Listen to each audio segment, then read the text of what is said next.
So it's really important that you proofread your CV, have someone else look over it for you, you tailor it to your roles, you're very specific and you focus on those facts and highlight the relevant skills, okay? So ensure that your skills are appropriate for that particular job, or that you have transferable skills if you don't have the direct experience.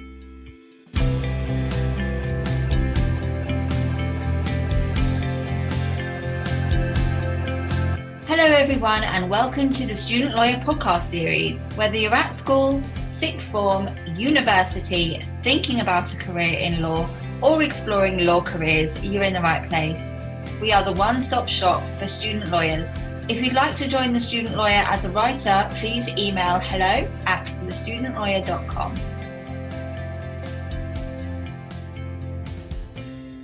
This episode is sponsored by the University of Law. The University of Law offers a range of undergraduate and postgraduate courses and master's degrees alongside an award-winning pro bono clinic, so you can build up your legal experience while studying. And their experienced career service will enable you to put your best foot forward when launching your legal career. The courses are employment focused and based on real legal practice, so you'll be better prepared for the workplace. Part-time and online study options are available so you can work and study at the same time. Click the link in the description box of the podcast to find out more about the courses on offer. Welcome to the Student Lawyer podcast series. My name's Camilla. I'm a trainee solicitor and I'm going to be your host for today's episode. In today's one, we are joined by Rob Hanna, founder and MD of KC Partners, which is a legal talent solutions and content creation firm focused on community. They specialise in recruitment for newly qualified lawyers, associates, senior associates, legal directors, and counsels, and legal technology roles. Rob is also founder of the Legally Speaking podcast, which is ranked in the top 1% of all shows globally, and for good reason, because it is a podcast with an aim to inspire, educate, and entertain, which is the ultimate way of learning more about the exciting world of legal. And we've invited Rob onto the show today to share his insights from a legal recruiter's perspective about how to secure an NQ role. And he's going to be sharing tips about how to write a winning CV, how to ace an interview, and much, much more. So make sure you stick around to the end of the episode and find out everything Rob has to say. So without further ado, let's welcome Rob onto the show. Thank you so much, Camilla. It's great to be here, and I'm a big fan of your work. And before we dive into today, I just want to share what I'm going to be hopefully telling your listeners, which is some slightly different alternative tips in addition to traditional tips when we're talking about all things NQs and securing the roles. Because I think it's really important that, you try and go above and beyond and think a little bit creatively when you're trying to get ahead of your career. And that's why I actually think what you do with your podcast is a great way for you to stand out on what you do for the legal community and help educate people and really build your own personal brand. So yeah, really excited to be here. Love all the value you're giving for the legal community. Let's get into it. Thank you. Really excited. It's always nice to hear different advice. So let's start, I guess, first at the beginning of an NQ's journey. What do you think the best time would be to start looking for an NQ role? Yeah, so I honestly think it's the best time is as early as possible. There was an expression one of my mentors said to me very early on into my professional career, which is NSM, which is never stop networking. So ideally, if you're a March or September qualifier, you want to try and give yourself as much runway as possible. But I would say if you wanted a timeline, definitely at least 6 months runway, because this allows you to be proactive and very strategic in terms of your job search. So in terms of things you could be doing during that time to sort of build on that, starting for looking for an NQ role, I think one of the best things you can do is start building relationships early with influential people in the legal industry, such as established legal recruiters. Connect with them as early as when you first start your training contract. Establish rapport, keep them updated on what you've got going on. If you've got a secondment, if you've got an international office, if you've got into a seat that you're really proud of, and then think of ways that you could add value to that particular relationship, i.e., do you have people maybe as you're starting during your NQ journey, you could refer to that recruiter that might be more senior to you. So you start giving them some value so you stay top of mind. You're creating goodwill and ultimately a relationship that's going to benefit you. You can then also be, during this lead time, be thinking about attending legal events, of actually webinars, seminars, expanding your professional network. So Don't just wait until it's coming up to March time. Be super proactive behind the scenes, and then utilize the likes of LinkedIn and all those other platforms, which I'll probably talk about in a bit more detail, and get a mentor to sort of help you through it and keep yourself up to date with all the trends. So just some things I'd be thinking about, but never stop networking. Every day you should be working on your networking, and every sort of time you think about a new contact, who do I know who could introduce me to someone I don't know that might help you when it comes to thinking about an NQ job. Excellent advice. I really like that. NSN. I like that. That's going to stick in my mind now. And you do a great job of it, Camilla, as well. That's the truth of the matter. Well, So I think I do it without trying, and I think that's the way it works best for me. I think if I set out to start networking, I would find it really like, where do I start? But I think if you can just implement these things into just the things that you enjoy doing in your spare time, then it becomes a lot less, I guess, awkward feeling. And that's my personal opinion anyway. Yeah. Okay. So when you actually come to write your NQ CV, what advice would you have for our listeners about how to write a great CV? Yeah, an emphasis on the word great. Okay, the first thing to remember, a CV is a sales document. Okay, what do I mean by that? It's an opportunity for you to sell your skills and experience to potential employers. What do you have that someone else may not have that's unique? Like I gave the example at the beginning with you and your podcast and what you're doing, Camilla. Not everyone has a legal podcast that's adding value to the community. It's something as a value add that you have that not only is good for you in terms of acquiring knowledge for your guests and people you pick up, but it's also something interesting to talk about that showcases you're really invested in the legal industry. So remember, a CV is a sales document. It's selling you. It's the number one key point. So what are some of the ways that you can do that to write a good CV? Use action verbs. Okay, so start bullet points with strong action verbs like led, managed, developed, spearheaded to convey your achievements. Really punchy points. Okay. Keep ideally your CV concise to 2 pages, focusing on your most relevant experience that you have, and then consistent formatting. Again, ensure that your formatting of your CV is well laid out. It's in a consistent fashion. Same font style, again, just to make it super easy and professional for the reader to understand. And then this is a really important point. Think back to how hard you had to work in terms of tailoring that application to get a training contract. The hard work starts again in terms of you need to ensure that your CV is tailored to the roles that you're going for in terms of each application. Okay. So highlight the skills and experience that are going to be most relevant for that specific job that you're applying. Again, one of my great mentors said to me very early on, Rob, specific is terrific. So the more specific you can be in terms of targeting that particular job to showcase the skills and experience that you have, the better. Okay. And this is the next big point that's really important when it comes to your CV, quantifying your experience. Because anyone can say, I'm the world's best X, but how do you quantify that in terms of what you've achieved? Okay, so where possible, use numbers in terms of achievements. Did you increase something by 20% and it started at 5%? Did you increase a number of mailing lists from 0 to 5,000 in whatever? Remember, non-legal experience is still very relevant to actually an NQ role, as well as obviously your legal experience. Okay, so think about maybe you increase client satisfaction through some of the work you did during your training contract by X%. So remember this formula for your bullet points. I did X through Y to achieve Z.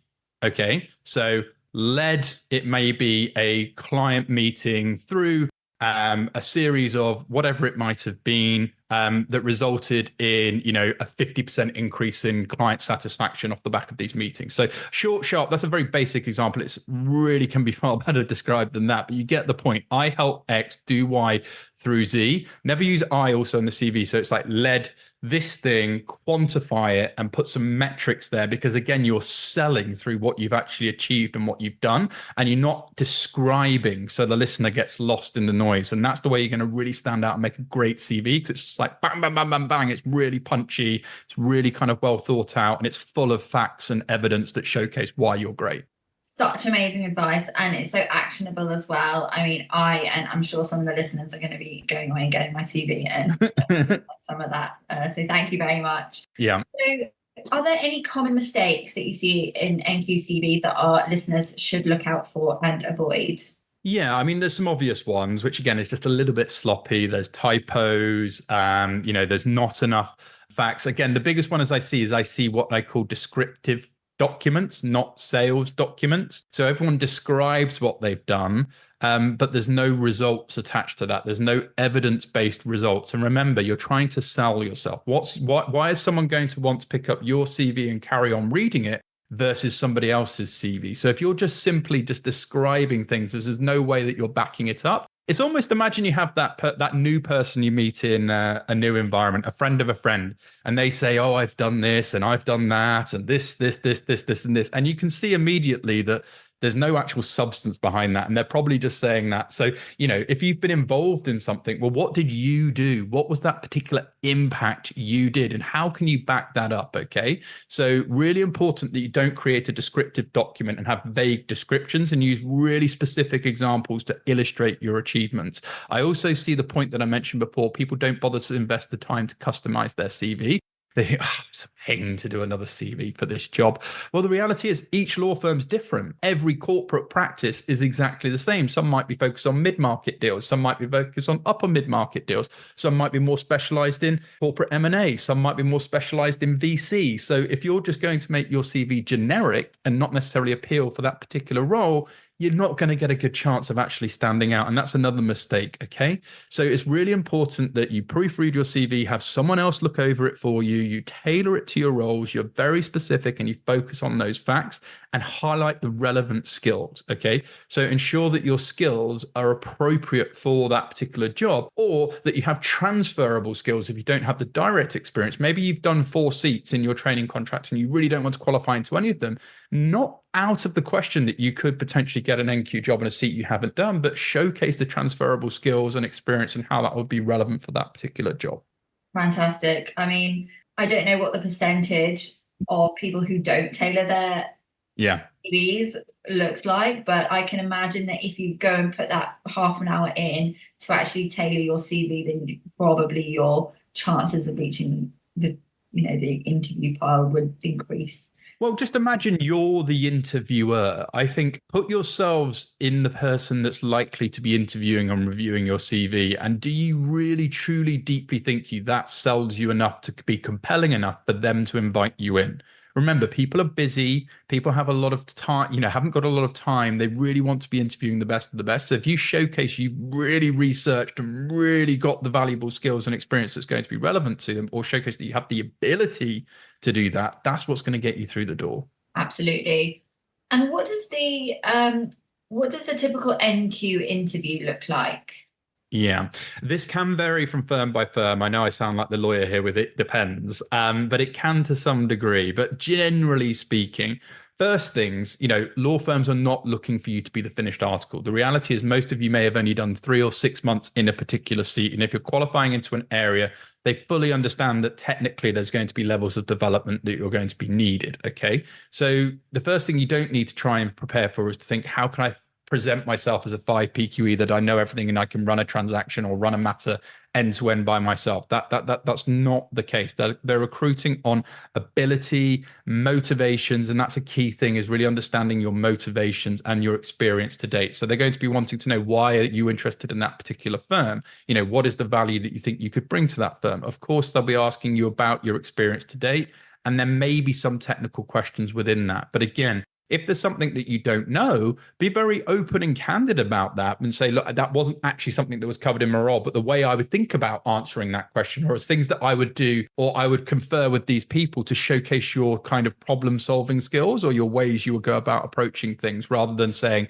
hey, I don't have an answer for you. That's not necessarily the best interview approach. So ensure that you understand your motivations, know your experience inside out. Do not put something on your CV that if you get asked in an interview, you cannot talk to in detail. I see that as a big mistake as well. People will put a big transaction because it's a $5 billion and maybe they're involved in just some of the DD side of that. Fine. But if you're going to get asked something about that transaction and you've been too misleading, and you're actually going to get yourself into a bit of a hole where you can't answer it, you're probably going to scupper your chances. So everything experience-wise on your CV, you need to know inside out, upside down, that you could talk to day and night, okay? And prepare your story, okay? So discuss your career journey, why you chose the law, you're interested in that particular role. Review your CV that I've talked about time and time again to make sure that you can discuss every aspect, not just the experience side, but maybe some of the wider roles you've had or your academic choices. Technically, again, this is where you need to brush up, because key legal principles, they're going to want to make sure that you understood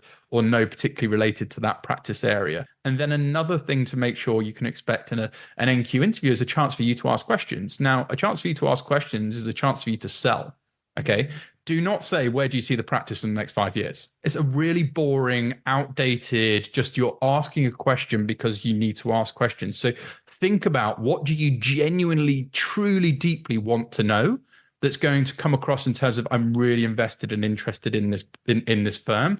And then also remember, you're interviewing with the person. So when you have a chance to interview, ask them about their career journey. What attracted them to the law firm? And if they've been there for many years, I've seen you've been here for 10 years. I've seen you've risen up to partner and you started as an NQ. What has kept you here? What's the most exciting thing about working here? And, what would you expect from somebody at my level coming in to do this role? What would someone exceptional look like to you in terms of an associate and what you're looking for? These are very I want the job. And I'm asking you that I really care about, you as an interviewer in terms of your journey and someone I'm potentially working with, rather than just the generic questions in terms of, where do you see the practice in 5 years? And they're just not good questions. And the more you can research the firm and the more you can research the interviewers, the better quality questions you're going to be able to ask. And that is definitely going to be a chance for you to ask in the interview. The more likely you're going to shine. That is really, really helpful, because I don't, there's so much advice out there about how, training contract interviews, but I think NQ, there's just not that much out there that's helpful. And I think that was just really, really helpful. So thank you for sharing that insight. I'd like to take a moment to speak about the University of Law, which is the university I decided to study my LPC at. The University of Law is the sponsor of this podcast and makes it possible for us to continue bringing these episodes to you. So we really appreciate you supporting us by supporting our sponsors. What really sets the University of Law apart from other universities is its belief in training students for the real world from the moment they accept a place. The University of Law's experienced career service and award-winning pro bono clinics offer students the chance to get real-life legal experience which can boost employability. They offer a range of undergraduate and postgraduate legal training and master's degrees designed by qualified experts to help students excel at any stage of their career. Their courses are employment-focused, honing key skills in a teaching environment based on real legal practice. Part-time and online study options are also available on many of their courses to help students work and study at the same time. If you'd like to find out more about the courses on offer, please click the link in the description box of the podcast. And then what does the interview process, does it change as you get more senior? So if you're going for a senior associate role, legal director role, what kind of interview style would that be? Yeah, naturally the interviews will change as you're acquiring more experience. So there is more levels of expectation. So as you rightly say, as you become a senior associate legal director, maybe you go on to be counsel, maybe you don't want a partner, and that's a different interview process you go through versus if you wanted a partner and you want to have your own book of business and you want to, you start at salary partner, equity partner, and so forth and so forth. But I think things as you get more senior that you want to be thinking about early on in your career, which you'll be asked, are things around leadership examples. Okay, so discuss examples of your leadership management experience. So that's leadership not only of maybe a team of associates, but also transactions. You might be working on leading on 2 or 3, 4, 5, 6, whatever. It might be multi-jurisdictional. So those leadership skills are going to be tested a lot more. Your technical excellence is going to be tested a lot more in terms of, really deep diving into a particular area of law. If you've been practicing that for years and years and years, you're going to know the technical ins and outs of that, and that's going to want to be stress tested a lot more. Business development is another large part of as you get more senior. Again, comes back to what I said right at the beginning, NSN, never stop networking, right? Because you want to highlight your ability. And that's why I say from day one, you could potentially bring a client into a firm that you start as an NQ because of a relationship you may have had with a CFO or a CEO from LinkedIn, or for a conference you went to that now needs to get instructed on a huge dispute and you've just moved into litigation. What a great way to make a good impression. So you'll need to highlight your ability to sort of build, sustain client relationships, contribute to the overall firm's success. It's not just about you at this point as you get more senior, it's about the overarching firm. And then a strategic visioners, right? Demonstrate your understanding of the firm's strategic goals and how you can help contribute. So, for example, let's say a firm is really trying to make a play to penetrate the market in the Middle East, and they're really interested in getting in a particular practice area in the Middle East. And maybe they're looking at an acquisition, or maybe they're looking at a merger with a different firm. Okay, well, what have you got going on in the Middle East? Or what are some of your ideas? Or what are some of the market trends you've been seeing? Or what are some of the things you potentially would help when it comes to that strategic direction of maybe where the firm's looking to get to? So it's looking at that more commercial thinking, as well as the obviously delivering on the legal work. It's obviously another thing is cultural fit as you get more and more senior. So really how your values align with the approach. If you're going to be a leader of the future leaders, you need to ensure that you're in line with those values. So as you get more senior, these are things that you want to be thinking about. And these are things that you really need to be trying to articulate in those sort of interviews as you get more and more senior. Thank you for that insight. It's helpful for us to understand what's going to come in the future. So thank you for sharing. And I suppose we've covered this a little bit already, but do you have any top tips for performing well in an interview? Yeah, I have. This is a really important tip. Right, let's say you've got in for an interview, but you've been lucky to get the interview, right? Let's say a firm, I always say believe and dream the impossible, right? I don't care where you are in life, what you're doing, like dream the impossible. You've applied to that firm, but maybe you don't have a few things on your CV that is in the job description they're looking for, but they've seen you anyway. This is the best piece of advice I can probably give you in this whole podcast if you get through to this stage. It's called blowing up the bomb. Okay. So if you've been invited to a job where you know that you're missing gaps on the job description, but you've been invited anyway, fantastic. There's an opportunity for you to get in there and sell. What you need to do at the start of that interview is, after the hellos, and just say, thank you ever so much, Mr. and Mrs. Interviewer, for inviting me in today. I've been a huge admirer of X firm for many, many years. I'm very extra grateful for the fact that you've invited me, knowing the fact that I don't have gaps. I don't have particular experience in X, Y, and Z, which I know is on the job description. It's really sort of, enlightening to me that you could look past that in terms of my experience, and that we can have a discussion around what I have had. I'm very grateful for that. What are you doing in that statement? Basically holding them to account, because they can't then come back and reject you and say you haven't got X, Y, and Z experience. And if they do, they're going to look rather silly. So it's called blowing up the bomb early, right? So if you've got a job that you're going for, it's a great, nice way to pitch yourself nice and early, show gratitude, real desire, real motivation. But maybe you've kind of addressed the fact that if you try and drill me on these points, I'm saying I don't have this already. So don't come at me with these points. And then you can have that conversation. So blowing up the bomb strategy, listen to that a couple of times, finesse it if you do get through to those, because the reality is you're never going to be 100% fit for any job. Okay. I was never 100% fit for any job. Nobody is. But if you know key points where maybe you aren't lacking in that experience, that's a great tactic to try and move forward to having a positive discussion. The next thing that's really important when it comes to interviewing is confident. You have to be confident. So maintain body language, eye contact, energy, all of that, everything that you do. And by the way, there's a power in the pause. And if you're thinking, never look down in an interview, always look up. Because it shows, again, you've got good emotional control, body language. You're controlling the narrative as the interviewer, okay, in terms of confidence. So those little things when it comes to body language, eye contact, very, very important. Thorough preparation, right? It's so important that it's so hard to get an interview that you have to give it 110%. Okay. Never come out of an interview thinking, oh, do you know, I didn't prepare for that. Or actually, they asked me a few questions and I just didn't have time to. It's self-accountability. If it's meant to be, it's up to me. Like, you have to be accountable for that. So you have to research the firm, the culture, its recent cases, the market position, what it's doing. Reach out to people who maybe previously worked in the firm that might have been within 2 or 3 years more senior to you, or maybe you're 1 or 2 degrees of separation away. Have mentors. Number one thing in terms of a mentor, they can help shortcut a lot of the problems, a lot of the failings that they've already had. And if you've got great mentors, they'll be able to help you through a lot of the interview guidance, do some dummy interviews with you in advance as well. So practice those mock interviews, very, very important, with mentors, friends, people you trust, people you value, to get some constructive feedback. Amazing, actionable advice again, Rob. Thank you so much. No worries. And so imagine the listener has taken all your feedback on board and has got several offers because of how amazing your advice has been. How would they then decide between multiple offers? Yeah. I think always take emotion out of things and think about things very rationally. Okay.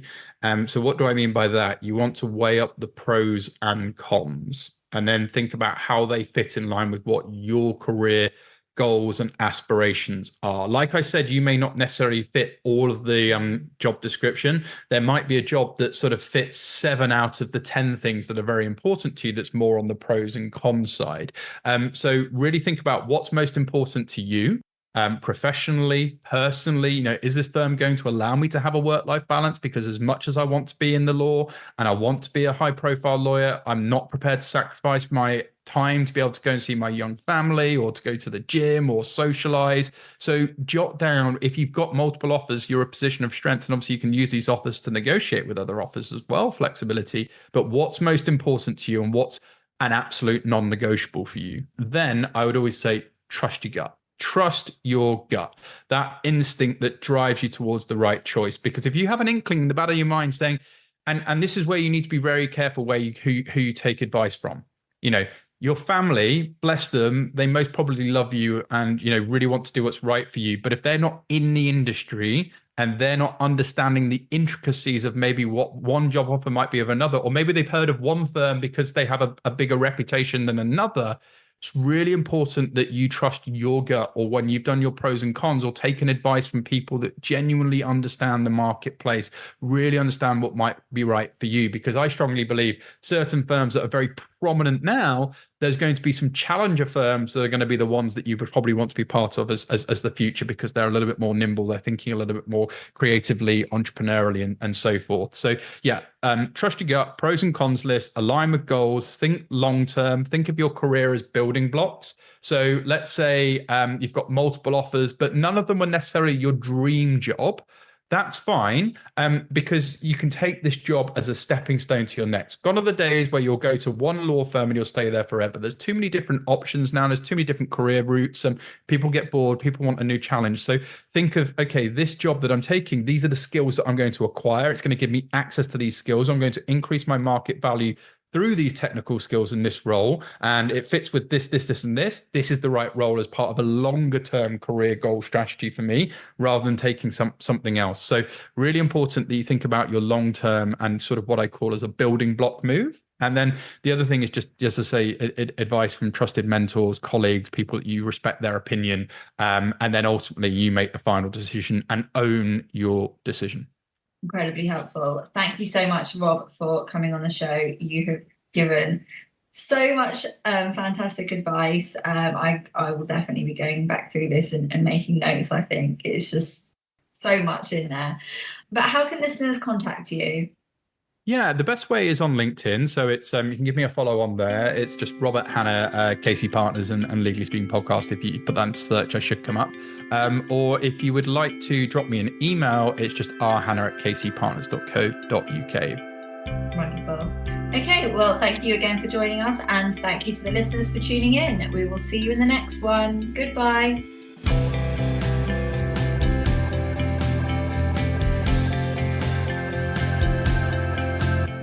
To hear more of the Student Lawyers podcast, hit the subscribe button and leave us a star rating and review. If you would like to join The Student Lawyer as a writer, please email hello@thestudentlawyer.com.